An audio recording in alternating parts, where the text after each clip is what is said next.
ডিম নিক্ষেপ করলে কি মানুষ কি আহত হয়? 5 আগস্টের গণ অভ্যুত্থানের পর থেকে বাংলাদেশে এখনও দেশি বিদেশি গভীর ষড়যন্ত্র চলছে এবং 1971 সালে যারা পরাজিত শক্তির সাথে যুক্ত ছিল তারাই জুলাই আগস্টের গণ অভ্যুত্থানের পরে তারা ষড়যন্ত্রের সাথে লিপ্ত ছিল। এখনও সেই ষড়যন্ত্র অব্যাহত আছে। আমরা সেই ষড়যন্ত্রকে মোকাবেলা করে 12 তারিখে ভোটের মাধ্যমে, ব্যালটের মাধ্যমে আমরা সাধারণ মানুষ যারা রয়েছে তারা ভোট দিয়ে প্রমাণ করবে, এই ষড়যন্ত্রের বিরুদ্ধে তারা প্রমাণ করে তারা বাংলাদেশকে জয়যুক্ত করবে এবং তারা তাদের জনপ্রতিনিধি তারা বেছে নেবে। আপনি জানেন যে কয়দিন আগে যে নাসিরুদ্দিন পাটোয়ারি সে বিগত কয়েকদিন থেকে সে আবল তাবল বকাঝকা করছে, উল্টাপাল্টা বকাঝকা করছে। এই যে হাবিবুল্লাহ বাহার কলেজে সে গিয়েছে, ওখানে কিন্তু তাকে ইনভাইটও করা হয়নি, কিন্তু তারপরও সে ওখানে গিয়েছে। সেখানে গিয়ে সে একটি বিশৃঙ্খলা তৈরি করেছে।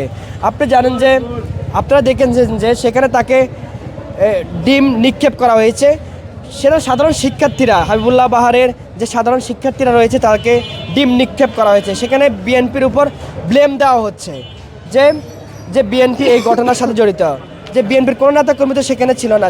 সেখানে সাধারণ শিক্ষার্থীরা সংবাদ সম্মেলন করে সেখানে বলেছে যে নাসিরুদ্দিন পাটোয়ারিকে সেখানে ইনভাইট করা হয় নাই, কিন্তু সেখানে গিয়েছে, সে মব সৃষ্টি করার জন্য সেখানে গিয়েছে।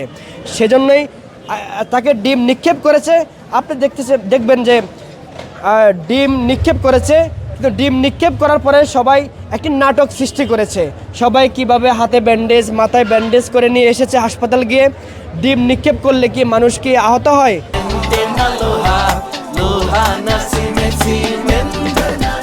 মানুষ কি হাত ভাঙে বা মাথায় রক্ত বের হবে?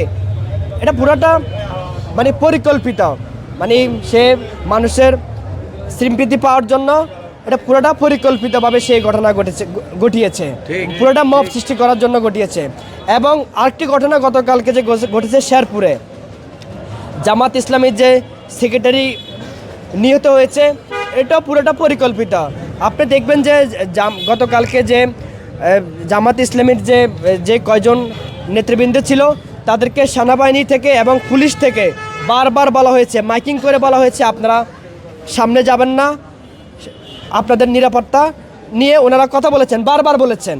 কিন্তু তারপরে ওনারা এই সামনে গিয়ে ওনারা বিশৃঙ্খলা করেছেন।